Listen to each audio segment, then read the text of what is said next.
Christmas.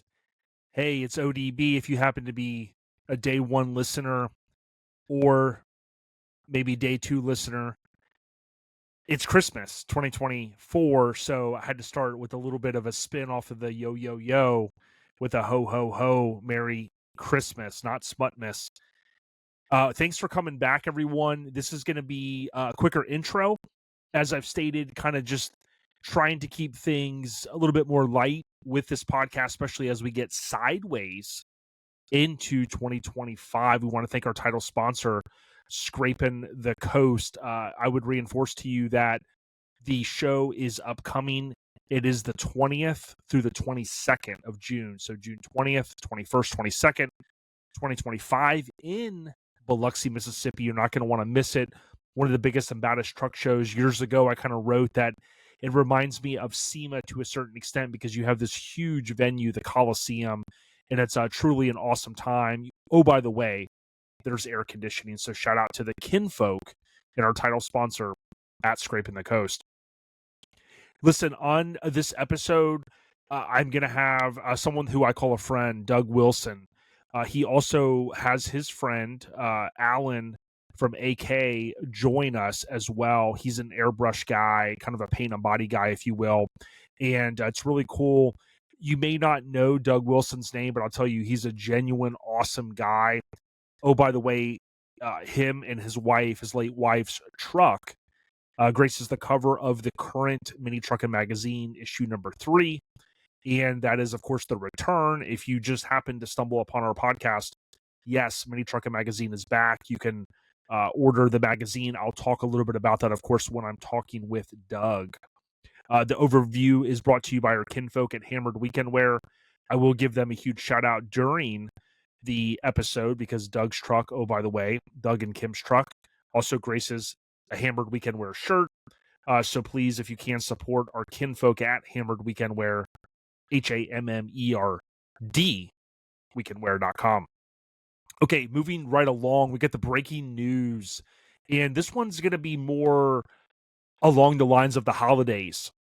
I would encourage you over the next couple of weeks, if you happen to hear this, and heck, even if you hear it in January or February or whenever you stumble upon this episode, the holidays are a great time for many of us. It's also a challenging time for others, right? There's folks that have lost folks maybe throughout the year, and this year is wrapping up. Maybe someone lost someone in the past around this time, right? I have a friend that lost a brother-in-law around the Christmas season, and it's tough, right? Because you've got the family together, and you're looking around, and as we get older, we're missing someone, right? So I would just kind of challenge everyone, reach out to your friends. Maybe it's a family member or a friend that you've been, I think the word is astray for a while.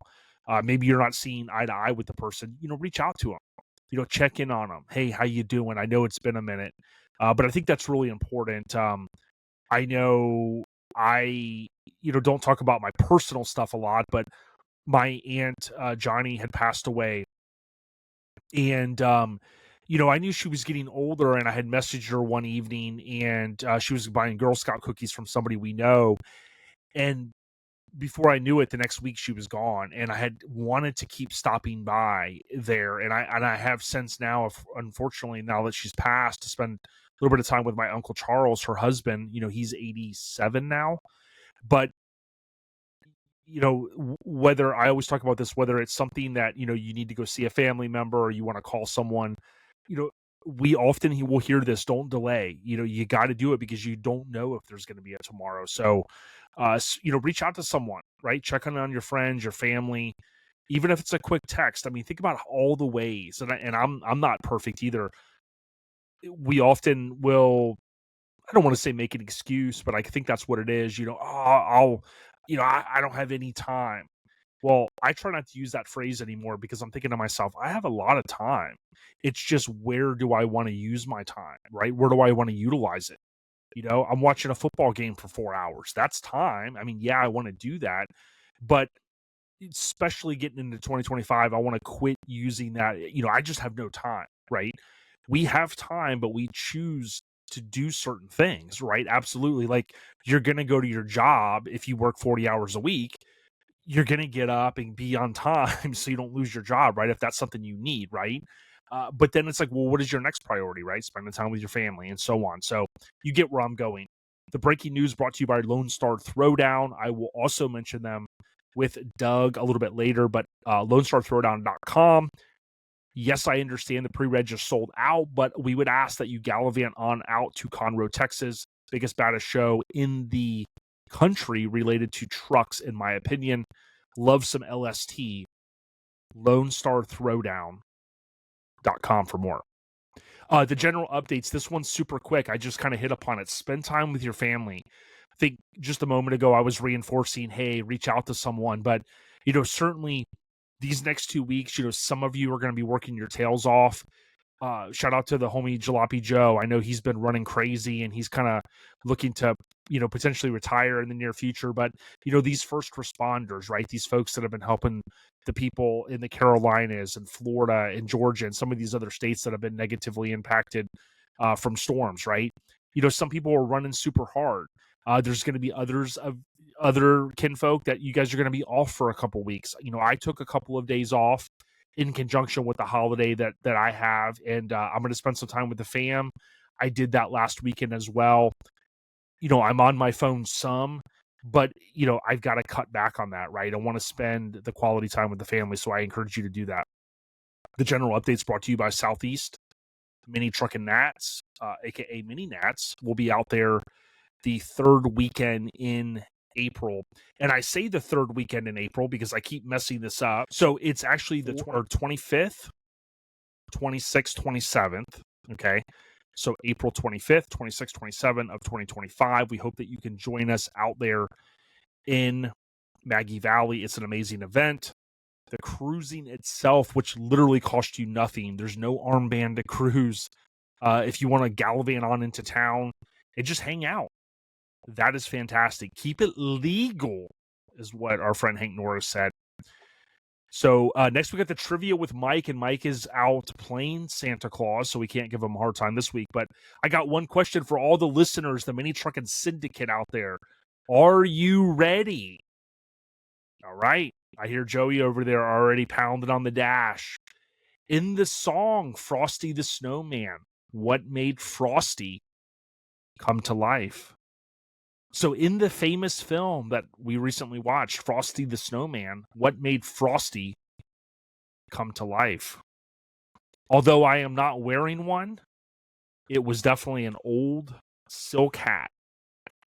The good old Frosty the Snowman. And it's so cool that, seeing some of the old stuff really brought me back to my childhood, spending time at my grandmother's, watching all of, what we call classics now, of course.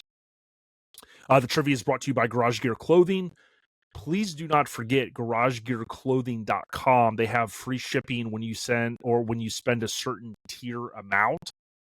The cool thing about this brand is they have shirts for full sizes, sport trucks, dualies. They have one with an awesome van on it. They have ladies apparel. They have kids apparel. So they've got a good mix. Please do not look further than Garage Gear Clothing.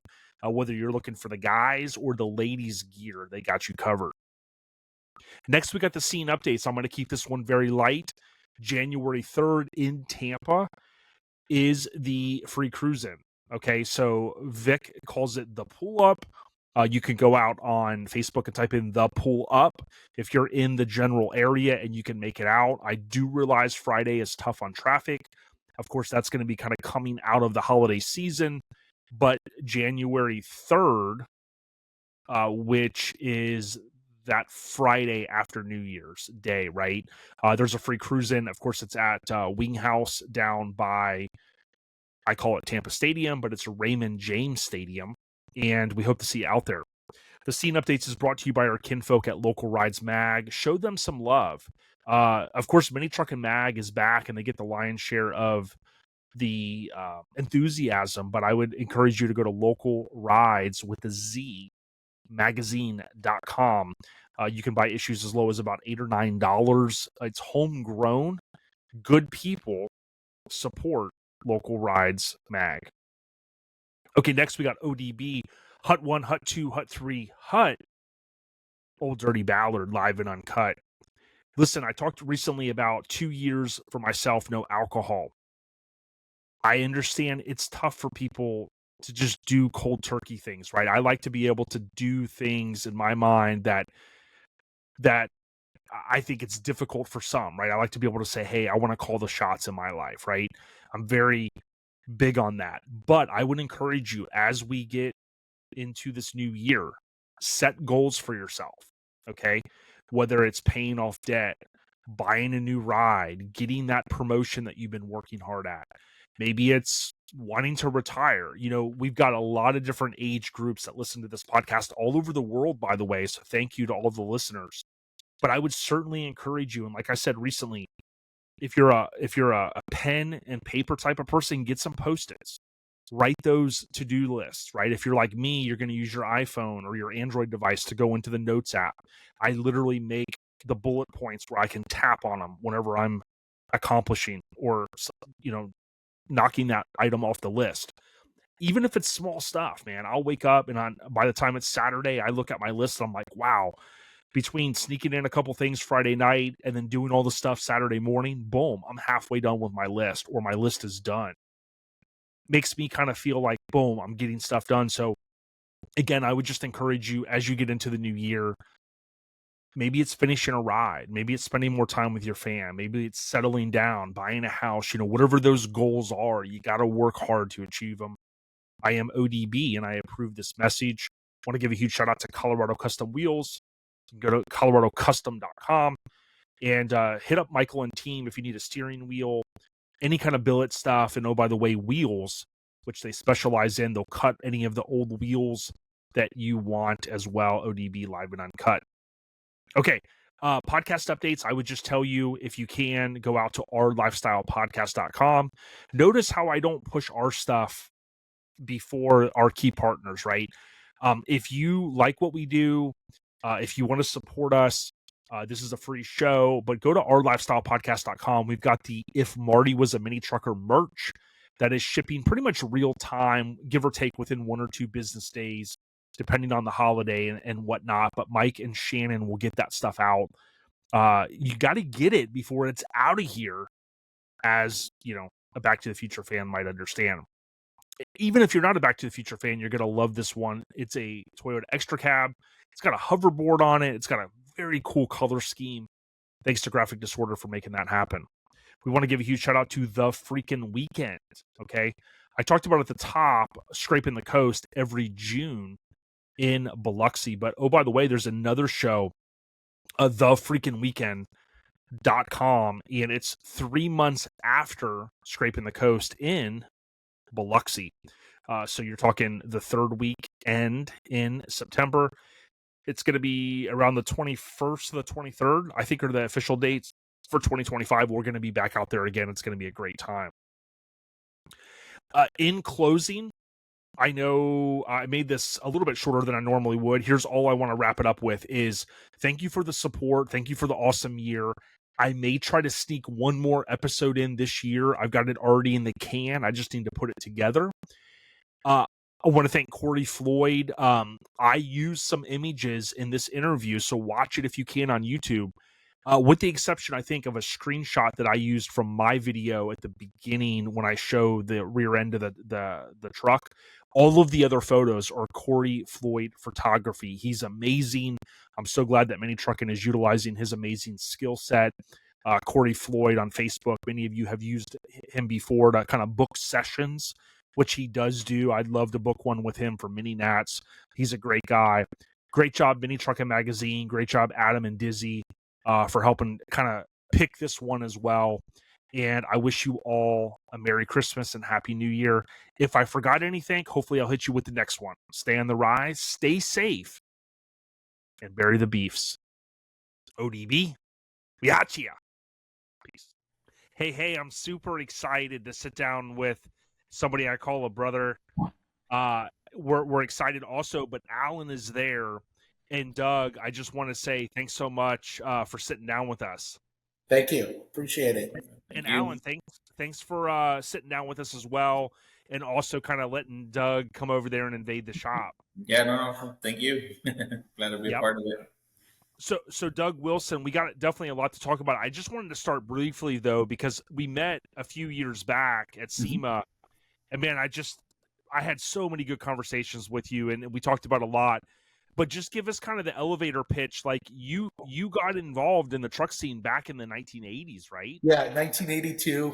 I started in the scene. 82, had a 79 Chevy Love, first vehicle I ever owned. Static dropped in my buddy's garage. Turned the torsion bars down as low as we could. Uh, took leaf springs out of it and 4-inch blocks and hurricane wheels. That right there is the best elevator pitch ever. And you know, of course, Doug Wilson, you know, just a great guy, and I appreciate again you sitting down. We're going to talk more about some of your history, but Alan, I wanted to kind of get the flip side, right? We know Doug started when he was like 2 years old in the scene, right?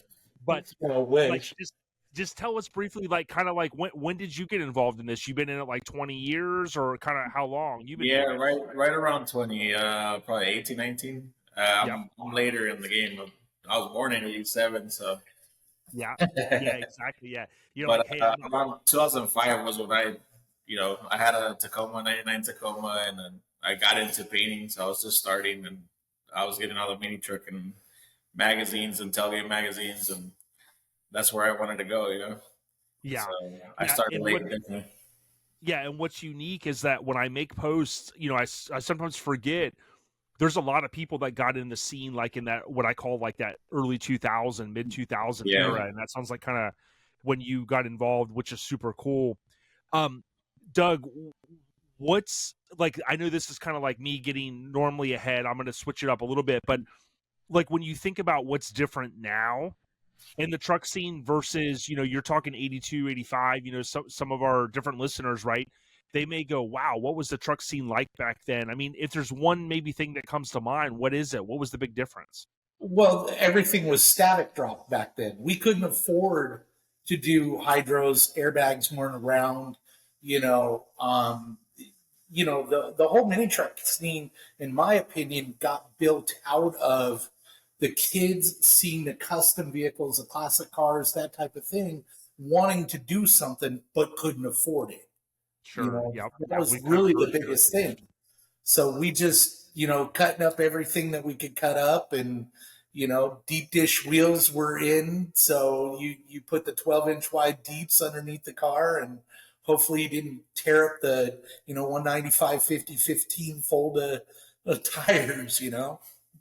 Yeah, for sure. And we've heard variations of that, because it was kind of like the parents, especially in California, when we hear some of those throwback prices, we go, can we get the mini trucks back, number one, brand new? Can we get those like $6,000 prices back, right? Yeah. But it was like some of the parents that maybe had a pretty good income, they said, hey, you know, little Ricky, you're 16 now. We're going to go buy a new Toyota. And if you were lucky, you got an extra cab, right? Yeah. So, and then a lot of us, like we've established over the course of this podcast, a lot of us came from like either skateboarding, whether we were good or not, or BMX stuff. Right. And of course, you got a chance to see a lot of that, I'm sure, Doug, back in the day. Yeah, you know, it's funny how skateboarding. I grew up around the Pipeline skateboard park here in Upland, California. Yes. And kind of moving forward 20 some odd years, well, 30 some odd years later, my boss, his family owned the Pipeline. Really? Yeah, Chris Hoffman and his family owned the Pipeline in Upland, and they're actually in the Skateboard Hall of Fame. You know, so it's kind of apropos that whole world. You know. Yeah. Yeah, and Alan, I got to ask you this. You know, growing up, like when I was, you know, I was born in the late 70s, about 10 years, 9 or 10 years before you, but you know, California was always like, we'd see these BMX magazines and all the cool stuff started first in California. Do you have any fond memories of even kind of when you were younger? Yeah, I mean, we were riding bikes and doing all that same stuff, rollerblading, whatever. We're out on the streets all the time till the late night. You know? But that's cool. Yeah, like I said, I was later in the year, so we got to look up to all you guys that were doing all that kind of stuff. Yeah, I didn't do any of it good. Now, for those that don't know, I want to reinforce this. Alan is with AK Airbrushing, and we're going to get to this. We're going to talk about this cover truck. For those that don't know, Doug, this is his truck, and we're going to talk about a little bit of the legacy. But Alan, you also had ties to this as well, which is super cool. So I wanted kind of people to understand the dynamic that we have going on. But you know, Doug, when you think back to the '80s, you had mentioned to me when we had breakfast one day some of the Southern Mini Truck Council runs, right? And some of those good old days. And you probably got to have great memories of meeting some people. And I'm sure there's some that you probably still bump into all these years later, maybe a Bob Hayes. Yeah, you know, I know Bob, and we still talk on a regular basis and everything like that. And, you know, unfortunately, a lot of the guys from the late 80s didn't make it. You know, some of those guys were, you know, even a lot older than me that are gone now. Tiny, you know, back in the day, he was the council president for a lot of years. He passed away. You know, then there's Hatter. He's back when I was still in the council here a few years back. I want to say 2018. We helped kind of vote him in posthumously. He's going to be a sergeant at arms forever with the Southern California Mini Truck Council. Great guy. He's got stories galore.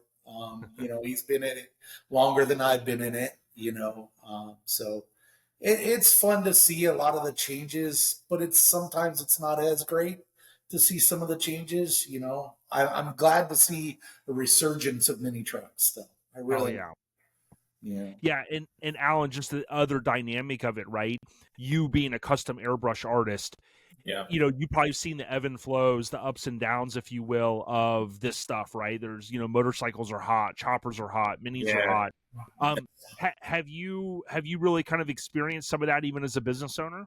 Yeah, it's been kind of like you said, all over the place. There was a moment where, you know, the mini trucks were busy with a lot of mini truck stuff, and then it just kind of died out. We went into the hot rods and lowriders, and then back into collision, and mini trucks started coming back. So yeah, it's pretty cool. And when we see stuff like, you know, rest in peace Ernie Macias, and we see stuff that kind of comes out of the West, you know, to me, I look back at some of that lowrider stuff and I just go, wow, like the amount of detail and time and effort. And, you know, we got guys in our scene like an Eddie Gordy, as you know, Doug, that goes hard in the paint, you know, with this chroming and setting up and things like that. But to me, that's the coolest thing about the car culture, that you can go like to a Ken Diggett shop and appreciate what they do. And then you can go to a lowrider show and go, wow, like how do these guys have the time, the money, the energy to do all this? That's why I always tip my cap to Eddie Gordy, you know, a guy that really puts it in with his daughter, and they really kill it. Yeah. You know, the one good thing about the mini truck scene, in my opinion, is that it transcends all of the custom vehicles out there. It doesn't matter, you know, if you're truly into this scene, whether it be hot rod, mini truck, lowrider, doesn't matter. You can appreciate the custom vehicle. That to me makes the difference. Oh yeah, for sure. Now I want to jump into this a little earlier, but Alan, you know, talk to us just briefly about your business and some of the things you do maybe for the community there to try to possibly inspire some of the youth and things like that. I've been, like I said, now it's 18 years. I think 2005 I started. We do a little bit of everything custom to the insurance work. Okay. And over the last few years, I moved here to Flaybob. It's in Riverside, small airport, private airport. And my cousins were here about 20 years ago. Okay. They came here through a program they had where they would take gang members or, you know, troubled youth and try to teach them how to work on airplanes and hopefully inspire them to, you know, quit what they were doing as far as in troublemaking and, you know, inspire them to something. And they got stuck here getting in trouble and they stayed here. And so now they have 5 different shops here. Oh, cool. They're probably one of the biggest or best U.S. restoration shops for airplanes. And they do a lot of antique airplanes and they do really nice stuff. So from that, you know, that program died shortly after they got in there. Now that they had all this success, they were wanting to bring it back. And that's when they talked to me and said, hey, why don't we expand on this and add to the car shop? And so now we have a part of it here at our shop. So we get 3 to 4 youth, and then they have 3 to 4. And we'll teach them how to work on cars, how to do the buffing, ceramic coatings, painting, pretty much a little bit of everything, and in hopes to inspire them and give them some sort of training to move on. But yeah, that's been working nice. It's been 3 years now that we've been doing that, and so we call it the YOP, the Youth Opportunity Program. Amazing. And we've been going just more for the troubled youth, for kids that are either in the jail or dropped out of high school and kind of going through community centers or something. Wow, Doug, give him a big fist bump for ODB, man. I mean, dude, that's the real deal, Holyfield right there. Now, I looked you guys up. Are you at is it Menez Avenue? Yeah, that's it. Yeah. Now, here's the crazy thing. A couple years ago, I don't know if you're friends with them or whatnot, but I've known Jeff from Devious a long time. And I actually, when I visited there 2 years ago, we went to breakfast one day at the airport, and I go, man, that was a dang good breakfast. Yeah, I think I'm really good. That might be at the Riverside Airport. I don't know if this one, but there's airports right here just within a mile of each other. It's kind of crazy. Yeah. But after we left there, by that one. Cool. After we left there, my buddy goes, "Oh, you see the Speedway?" And I go, "Yeah." He goes, "That's where Severn had their show, and that was is it the Fontana Speedway?" Yes. Yeah. Yeah. I was like, "Dang, so much mini truck history. I just passed right by it."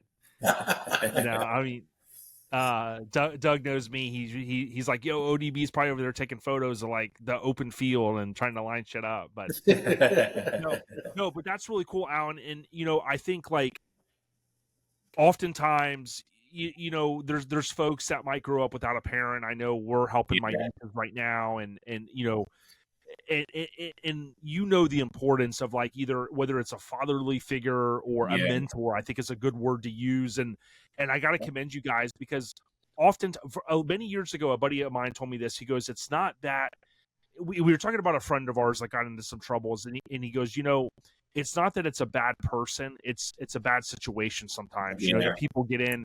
And many of us know, and I'm sure some of the listeners know, like once you get roped up in a tough situation, there's some people that just can't claw their way out. So it's really good that there's that kind of that mentorship and what you guys are doing. So respect, man.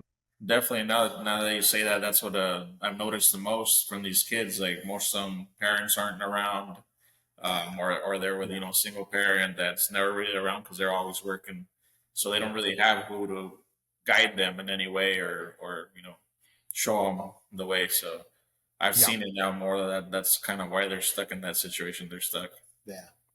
Yeah, real deal. Now, it's a capital AK, but it's AK Airbrushing and Auto Body. Yeah. There in Riverside. Now, when I Googled it, it just popped right up. Of course, a 5-star review, which is awesome. And that's what you would expect, I think, out of a lot of shops, right? I mean, you got some of the collision stuff that's going to kind of keep the normal stuff going.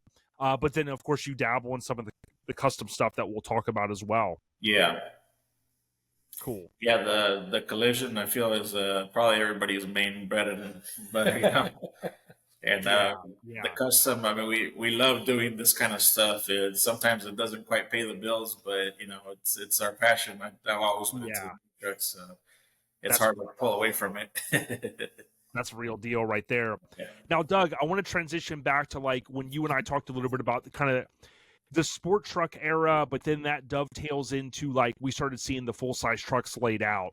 Right. What was cool is, you went to some of the cow truck jams and stuff, right?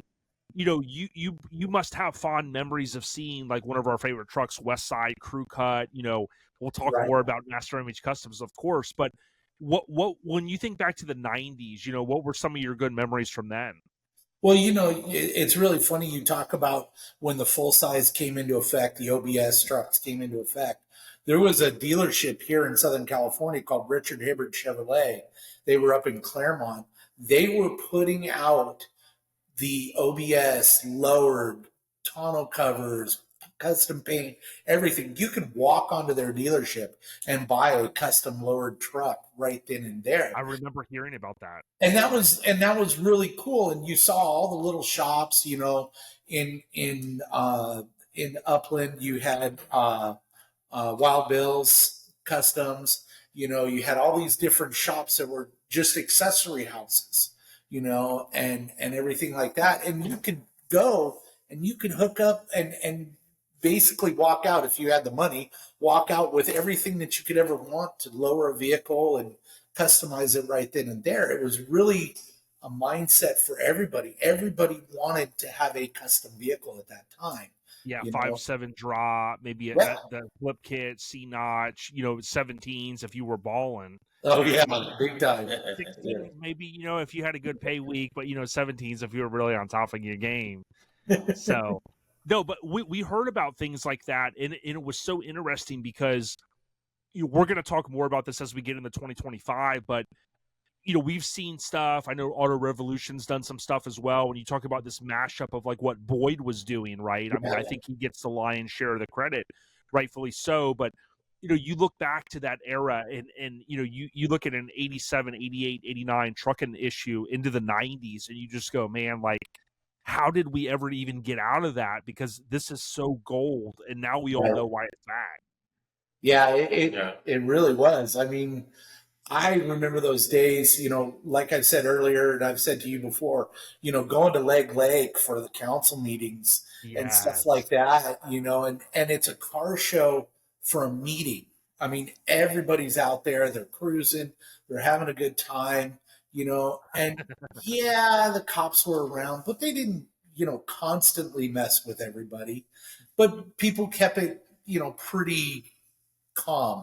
You know, our times to get wild and crazy was at the river runs. Yeah. Yeah. Got to show those old school vanners how we do it, the mini truckers, right? Yeah. Well, there was a lot of fun times with that. Now, Alan, question for you. You know, we're talking about these old school trucks and things like that. Yeah. You kind of as a little bit younger of a dude. Like, what is your favorite body style? Any truck? Ooh.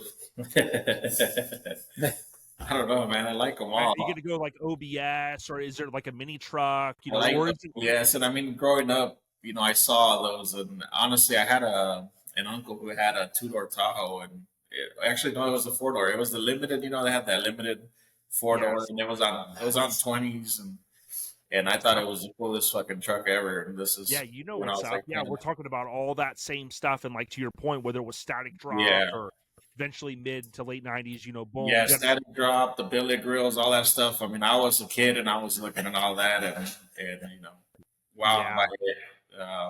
Like I said, the first one was a Tacoma that I owned. But I always liked like the squared S10s from the 90s, early 90s or late 80s. A lot of the 80s and 70s trucks, I feel like they attract me. The Toyotas from the 70s are really nice. I have an 87 myself. So. Oh, do you? Yeah, so it's gorgeous, Jason. This is a truck. I'll send you a picture of it. It took me 18 years to finally finish one, and for myself, I've been working on all these for customers, and I finally got the chance to build one for myself. So now, what make and model was it again? It's a '87 long bed Toyota.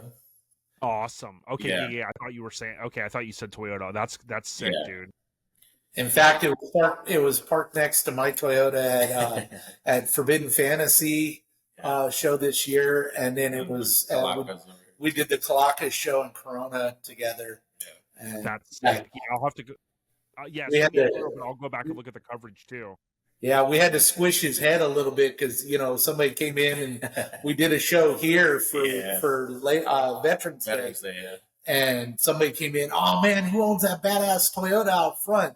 Both of ours were sitting out front. My initial reaction was like, "Oh, it's his, it's Doug." Yeah, right here.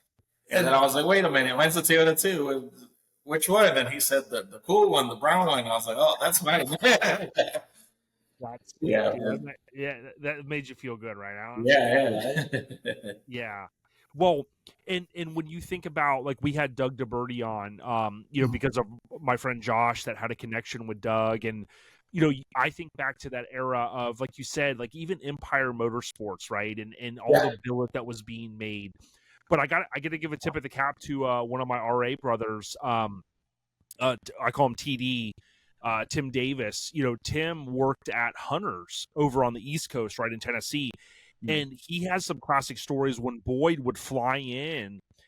He would get a rental car and take it to Hunter's, and they would put a set of Boyds on it for him because, you know, they had such a tight connection. And he'd cruise around with the Boyds on the rental, like on the I think it was an Aerostar van or something. Yeah. And he'd be boots on the ground visiting, you know, his vendors, right, that are selling his product. And he said, Jay, he goes, bro, when those boxes would come in with the billet from like Empire and Trends and Billet Specialties, he's like, dude, they had to fight me back because you wanted to almost go, hey, well, whatever you take, we'll just take it out of your check. Well, before you know it, you're not making any money. Right. You're a billet addict, you know? So I was like, man, I'd be in a lot of trouble. But do you have a fond memory? Like if you think back, right, folks forget that Cal Truck Jam started, I think it was 86 or 87, right? The main, I want to say 86. Yeah. Yeah, 86. And that was always in August. Yeah. But then, you know, years later, because of the success, you basically have, boom, the spring jam. Do you have some good memories of going to those? Oh, yeah. You know, you went to shows. It didn't matter where they were every weekend. And there was out here in Southern California during that time, it was the mecca of custom vehicle scene, you know. Yep. Everybody, there was at least, at a minimum of at least 2 or 3 shows going on every weekend. You know, whether it be a small show or big like Cal Jam, something like that, you know, or you know, didn't matter what the show was. Runs, anytime there was a run, everybody's going, you know. So it was crazy. And rest in peace, Al Martinez. I never met him, but I always saw his name, right? I mean, he was instrumental in that. And one day I want to help tell the history of that show. I believe he had a daughter and things like that, and we want to make sure we pay homage. But like to your point, you know, you think about how much come out of those amazing shows, and that's really cool. Yeah. I did want to transition and talk a little bit about this cover truck. And when you and I met, you told me the story of your late wife, Kim, rest in peace to her. Talk to us, because, you know, you were very upfront. You said, hey, this was Kim's truck. This was my wife's truck. Yeah. It was never bought for me. Right. So we've owned the truck for roughly 10 years. My wife found the truck. Joe put the truck up for sale the day, and according to Joe said that the day he put it up, my wife contacted him that day, told him, take the post down. She will give him what he wants for the truck. Now, anybody that knows me, I like to negotiate. I'm not one of those. And she wouldn't let me negotiate with Joe. But Joe turned out to be a really great guy. My wife, he was out of town, and he said, you know, as soon as I get back, I'll call you guys. We'll come over, you know, take a look at the truck. If it's what you want, it's what you want. Great. He took the post down that day. A week later, he got home, and the truck was purchased. I didn't even get to negotiate. My wife said no. She didn't even drive it. The funny part was, my oldest son drove the truck with her in the passenger seat. Really? Yeah. So it was really funny because he, you know, the truck is traditionally body dropped. So me getting into it is the typical fat guy in a little coat, you know, so it was that way. And she was really just sold on the truck. She wanted the truck. She loved the way it looked. She didn't gamble. But the truck to her was the epitome of what she thought was a beautiful mini truck. Yeah. You know, so she wanted the truck. And so we bought it. She told Joe, I'm not changing it. I refuse to change it, which the only change that we ever wanted to do to the truck was take the Maltese cross off the back of the truck. And put something else up there. That's really what happened to how the truck was going to stay. Oh yeah, yeah. It looks so good. I've got a chance to see it a couple times now, including that when you brought it to the Freaks of Nature kickoff, the SEMA kickoff party. which it was so cool to see it. And I'm going to show some photos and some video of it as well. What stood out to me was how passionate that she was for the truck, but you guys were so passionate about making sure that people knew that, hey, we bought this truck, we've changed some things, we've added our little custom touches that we wanted to do, but for those that don't know, it would be hard to look at this truck and not know that the lineage came from the MIC days. Yeah. So it was originally built by MIC. I want to say 2002, 2003. It's a 2001. MIC guys built it. Jeremy Kaufman was working there at that time. And Jeremy's the one that actually did the body drop on it at a later time.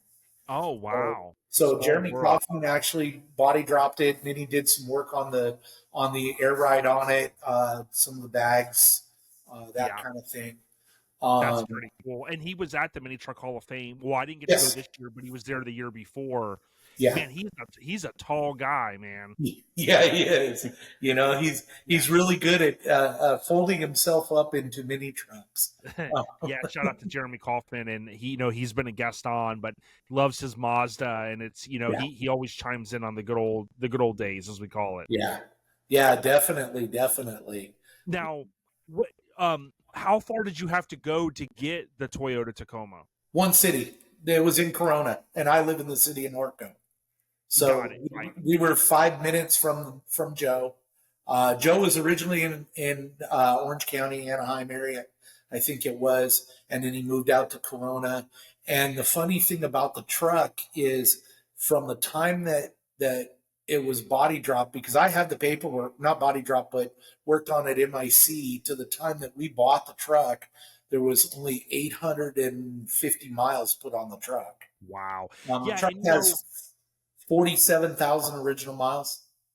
Yeah, and I'm going to tell everyone they can go to minitruckinmag.net, minitruckinmag.net. You can get the subscription for 2025. When these issues are sold out, they don't reprint them, so go and get one. This is the new one. We're going to talk more about it. That's the thing that I know the world has changed in the last 10 years with prices, right? But I can tell you, I remember the 2000s era. Alan, you might remember this too, 2000, 2010s. Back when we used to spend a lot of time on Sport Truck, there was also a website, Modified. Yeah. You could go on. Now, granted, it seemed like a lot of money back then, but it was crazy the value that you could get if you could find a truck like this that was complete, that, hey, the owner was just ready to kind of move on, right? They were at a different point in their life. That's an amazing thing, because a lot of people don't realize the amount of time and effort that you can put into kind of curating one of these. Our friend Josh Ellis did it with The Look That Kills, and it ended up getting more exposure than it had ever gotten. Right. Not to take anything away from the previous owners, right? Talk to us a little bit about when you first got this, you and Kim. Did you guys take it to a show right away? Yeah, actually, we took it to a couple of shows, pretty much local stuff around here, cruise nights, that type of thing. We bought the truck. My wife wanted the truck just because of the look of the truck, but she also wanted something with her and myself and two boys, all of us in the mini truck scene. She wanted something for herself, Well, it didn't really work out. She didn't drive it very much. The kids drove it.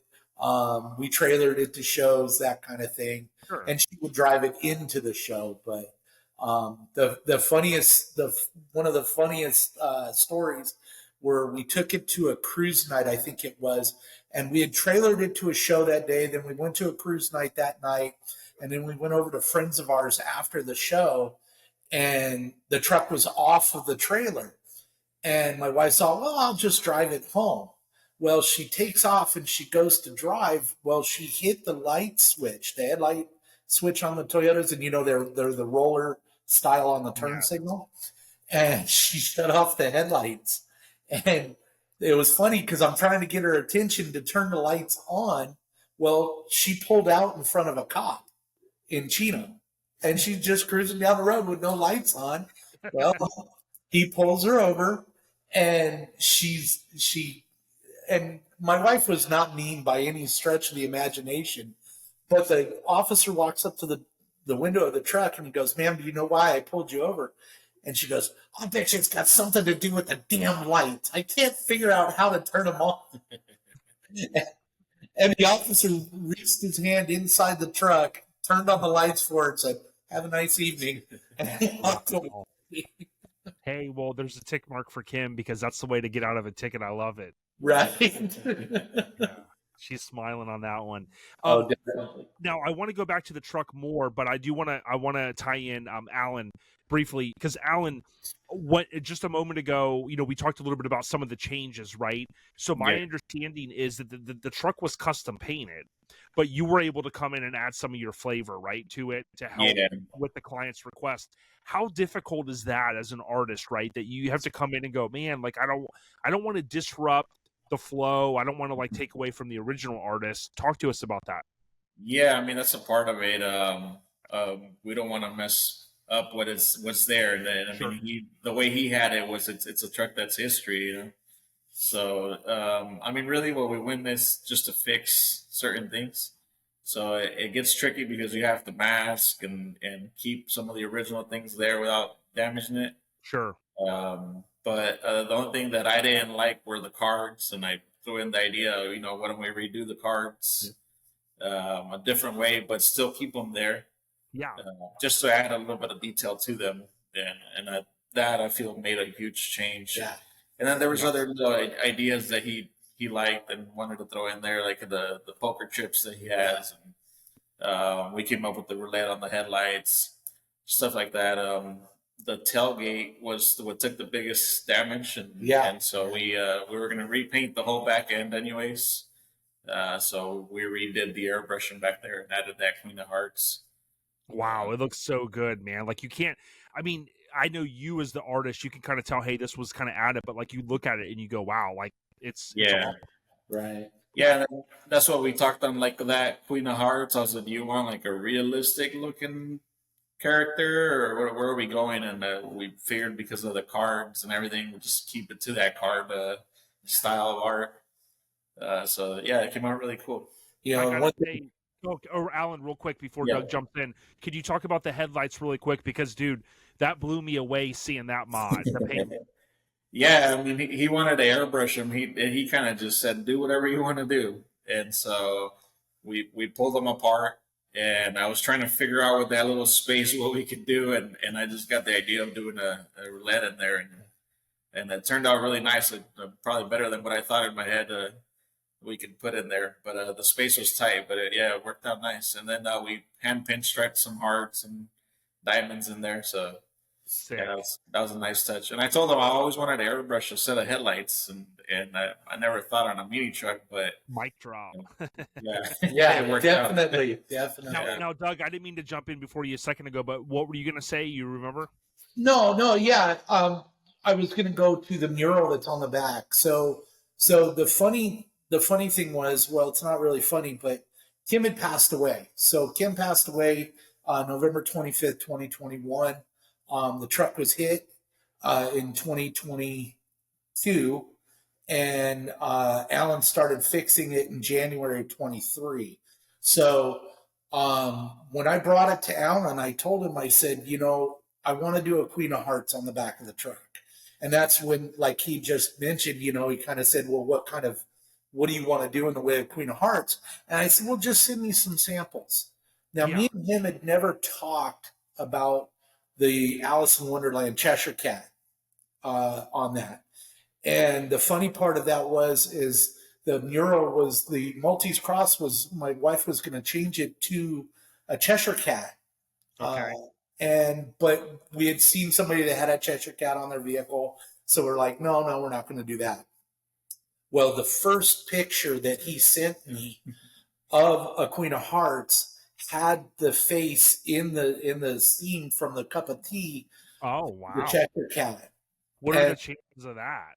And I just said, that's it right there, And I didn't tell him until after I saw it, and it made me cry, But I was like, dude, that you're on the same page.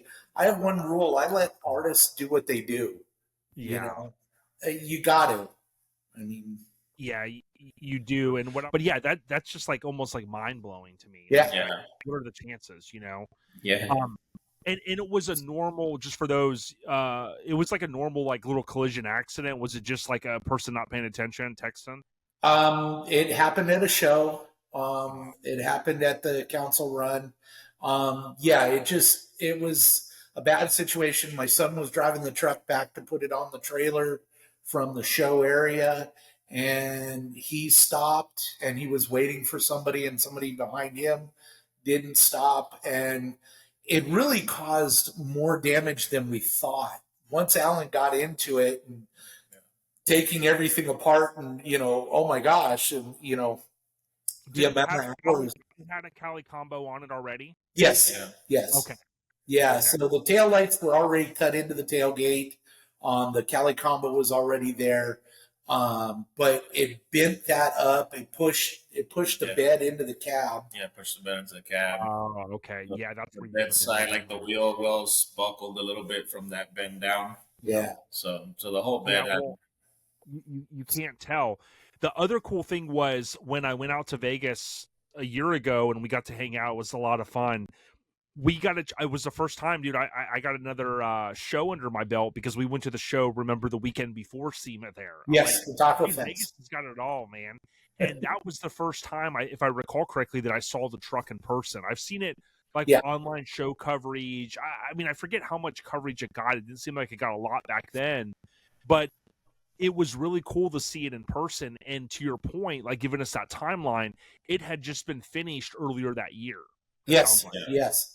In March, in fact, the first show that it went to after Alan finished it, and in fact, I took it from the shop. It was still, he was in the paint booth the night before, and was Forbidden Fantasy. Got it. So that's where the first show that it went to. And then we just started going to some of the shows, and then it kept coming back, and it's still coming back. I think this is its second home right here with these guys, because you know what? These guys, they take care of this thing. Airbrushing. Alan's an awesome guy, and Jose and Jesus are both really good guys, and Suede, they all take care of it. Now, Doug, I do want to step back for just a moment, and I know you know this. I do want to say rest in peace to your wife. I've told you that before. You had given me a couple of neat things, these little keepsake things, and I really appreciate you doing that. These are in my display case out in my shop. I went and grabbed them a little bit ago. Tell us this, right? Much love to Kim, your wife. Rest in peace. Was this the name of the truck prior, or did you guys come up with this? No, my wife actually named the truck LO-ST8X. And James Pinwell, Jap from Freaks, he did the sticker, and he did the pins of the truck and everything like that. And it's really cool. She's the one that named it, though. Yeah, good. And for those that don't know, I want to give Jap a shout out. Naked City Pins. I'm probably saying it. Naked City Pins. I think I'm saying it correctly, but a great guy. Many of you know him. He's been really. It's crazy with these LED lights that have taken off. I want to get one as well. Yeah. It's really neat to see how far all that stuff's come. So, tip of the cap. Now, Alan, you may have said this earlier. Did you ever get a chance to meet Kim? Yeah. Yeah, that's what I thought, because they've had the truck about 10 years or so. Yeah. Any memories that you have of Kim, Alan? Oh, I don't know if I got to meet Kim. No. He didn't. No, not really. Sorry. Okay, gotcha. No. Okay, yeah. Okay, yeah. And I might have, because I told him, I'd go to all these shows and meet so many people, but never recall everyone. And that I had seen his truck plenty of times before. It's one of those, in the mini truck scene, unfortunately, people by their vehicles more than you know them by their name. Yeah, I totally, I concur with that. Doug, a few more questions. We're talking with Doug Wilson, of course, about this awesome truck that's on the cover of the current MiniTruckin Magazine. As I said, you can go to minitruckinmag.net. You can order an issue, support the cause. When you think of this amazing truck, right? I saw the AccuAir on it. I saw it's got car audio. It kind of has some of the old school, that 2000 vibe too, with the TV, right? The screen. what's your favorite thing, or what was Kim's favorite thing, either or both, about this amazing truck? Well, for Kim, it was the truck, the style of the paint. Okay, so it had a little bit of the crazy mini truck paint, but it really wasn't over the top. She Got it. liked the more subtle, but then the playing cards really kind of threw it out to a different perspective, Sure. and Kind so of almost like a lowrider vibe, a little bit. a little bit, and then to me, I mean, now the truck, just because it was my wife's truck, is the favorite part of it. But to me now, my most favorite part is the mural that Alan did on the back of the truck. Yeah. Because, like I said before, it's something that we never discussed, but it was something that was just apropos for the truck. It just fit it perfectly. Kind of a small homage to my wife. The poker chips also are a homage to my wife. They actually have her initials on one side, KW's Casino, and then $1,000 low stakes on the other side. I had those made because I go to a lot of charity car shows, and I give those to kids because I like to give stuff to kids, and my wife was really, really into helping children. And we feel that that was something that would get the kid to remember a custom vehicle. And maybe that's something that they could do as they got older, is get into Oh that, yeah. you Yeah. know. So that was a big thing for me. Amazing. I appreciate you sharing that. Alan, when we watch TV shows like, Coker, right? Danny Coker on TV, out in Vegas, and we see, like, oftentimes these artists get a chance to paint something, and, Yeah. you see the client get emotional, right? Because, Yeah. wow, it reminds them of something. As a painter, that's got to be a good feeling. And you may not Yeah. get that opportunity very often, but I know, like, what Doug's describing, I'm thinking, you're thinking back like, wow, man, I really kind of helped Doug even in a tough time of his life. Yeah. Yeah. No, and those are the projects that kind of stay with us the most. I tell most customers that we become friends by the time we're done with the cars, just because we put so much together into this vehicle, and like those that have sentimental value to them, they definitely stick around more. Oh yeah. Definitely. Now I got to thank Logan and Matt for bringing this magazine back, as you know, Doug. Now I haven't looked at mine yet. I did rip it open a little while ago. I am familiar with the fact that Corey Floyd shot it. Corey Floyd Yes. Photography is unbelievable, and I tell you what, when I saw you at Lone Star Throwdown this year, one of our favorite shows every February in Conroe, I thought to myself, wow, man, like I feel like I've seen Doug more than some of my neighbors, right? Because we had hung out at SEMA and we hung out at a few shows. And I was blown away for a second. I was like, dude, I know the homeboy like gets around, but like, dude, he's in Texas, man. It had to be a tremendous feeling, right? To go out there, have the success you did. But oh, by the way, you didn't just leave. You knew that a photo shoot happened. So you Right. had a good feeling that it was at least going to run. Well, and talking to that point is, Adam came up to me on Sunday morning, and Izzy, and he said, "Hey, I want to take pictures of the truck." And I'm like, Yeah. "Great. When do you want to do it?" He says, "We need to put it in the magazine." And I'm like, "Okay." I never expected, number one, I never expected to be on the cover of the magazine. I never expected the pictures to look the way they did. And I didn't see all the pictures. So Yeah. Corey took a whole bunch of pictures with his professional camera, and he also took some pictures with his iPhone. Yep. He sent me pictures from his iPhone.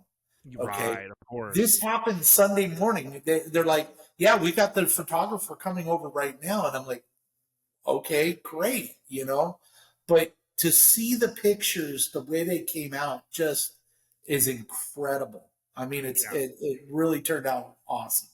Yeah, and one of our key partners, Hammered Weekend Wear. Oh, by the way, you don't just get the cover, right? You end up on a Hammered, one of our Yes. favorite apparel groups, brands, if you will, in the industry, HAMMERD, weekendwear.com. You can buy a shirt, okay, immortalize this amazing truck, Yeah. or get a banner. I love the banners too, because you can decorate the man or the Woe Man caves, right? Yeah. but going that far, Doug, right? Driving through Texas, I never want to do it. I never want to drive the SEMA. Okay, I'm going to say this because I don't want to drive through Texas, right?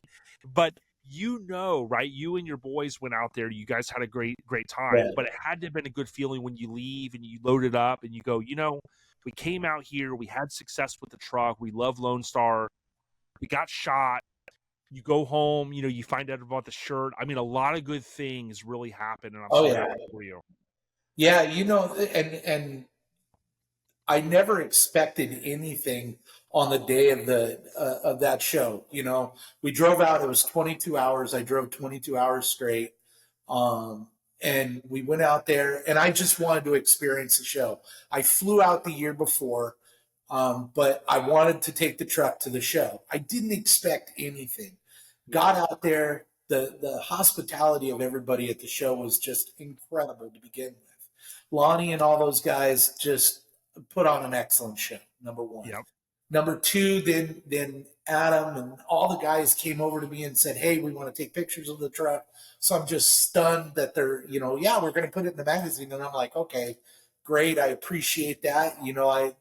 I didn't think, and to me, I love the truck. Don't get me wrong, but I never thought that anybody would want to see it the way I want to see it, Sure.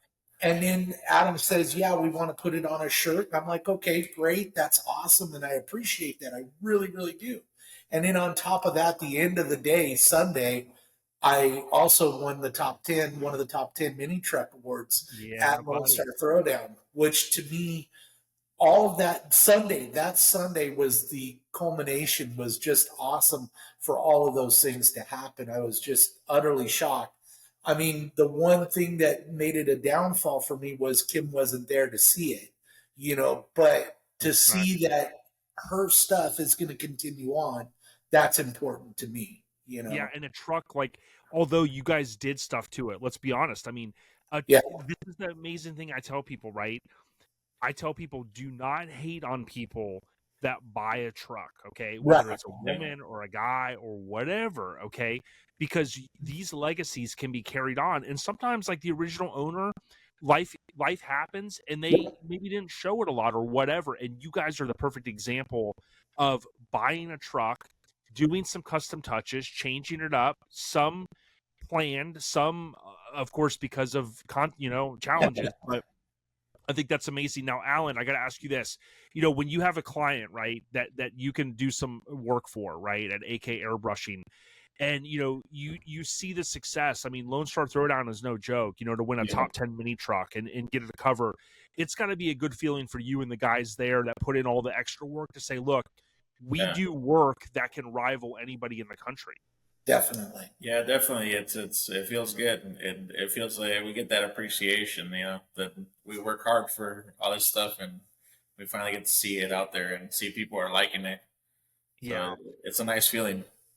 And Doug, you'll have to, if you don't mind, you'll have to share a photo with us of maybe your wife, and we'll encompass that with the cover art for this episode, because when you talk to me about Kim, and the females don't get enough credit in our scene, right? No, they don't. And someone like Kim that had this vision, and although she didn't even really want the limelight so much, she didn't even want to drive and drag the truck maybe as much as enjoying riding passenger, but she knew that it was going to kind of also bring the family together. And I want you to give a shout out to your boys as well. Yeah. My oldest son, Joshua, he's married now. I have a 3-year-old granddaughter, or soon to be 3. And then my youngest, Matthew, he lives in Indiana. And, I love my family. Over and above anything, I would do anything for my family. And my wife was the same way.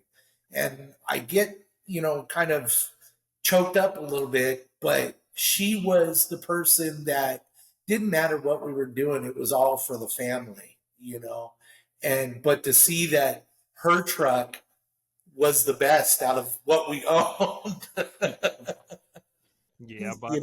of made it that much better. Yeah. So, a couple more things and we'll wind it down. So Alan, I appreciate your time as well. I know you guys are using the shop there at AK as well, so we don't want to disrupt that. number one, again, rest in peace, Kim. You know, this truck is so cool, and I really appreciate it. And you know, Rob Maggi, I'm so lucky and fortunate that we had Rob on. You know, Rob has kind of been underground, so to speak, since he sold his business, and he's living life and doing his thing. But it was neat. I know he was passionate about every customer build, and you know, that was super cool. But I wanted to also hit upon. You have other cool trucks too, and I want to maybe get you back on in the future to talk about those. I understand too, you might have a part off a crew cut or some wheels. You know, you said one day you were going to sell them to me. You know, no, I'm not going to sell them to you. Sorry. Yeah. See, I see own how I two tried to work sets. that in? See I how I own tried to two do that? sets. So I own 2 sets of wheels from Crew Cut. I own both are Brent's wheels, the 19-inch wheels. I own the Blade ones, and I also own the Flame Series one off of Crew Cut. I bought them from Richard Rawlings back when they were putting Crew Cut back together. You know, and it's funny, Tony, one of Richard's mechanics at the time, he used to, when they pulled the wheels off the truck, the flame set off the truck, he actually cut himself because they didn't ball mill the flame set.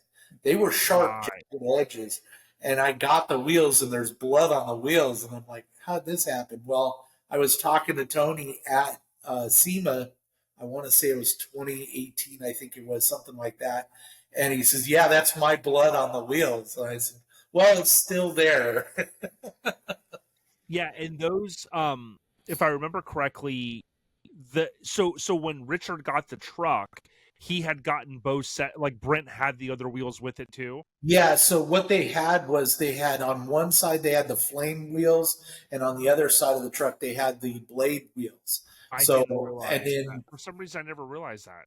Yeah, and so I don't know if it was they were running them just to show off Brent's wheels like that, or if they just had them on there as movers. I ended up having to buy a couple more. I found more of the Blade wheels, and I bought those. And a couple of the guys from Gas Monkey that I had been talking with, one of the guys wanted to buy them for his dually, and I got them before that. So you said no way, not in the yeah. So. A couple more things. You're a proud member of RA, I believe. Didn't you get a chance?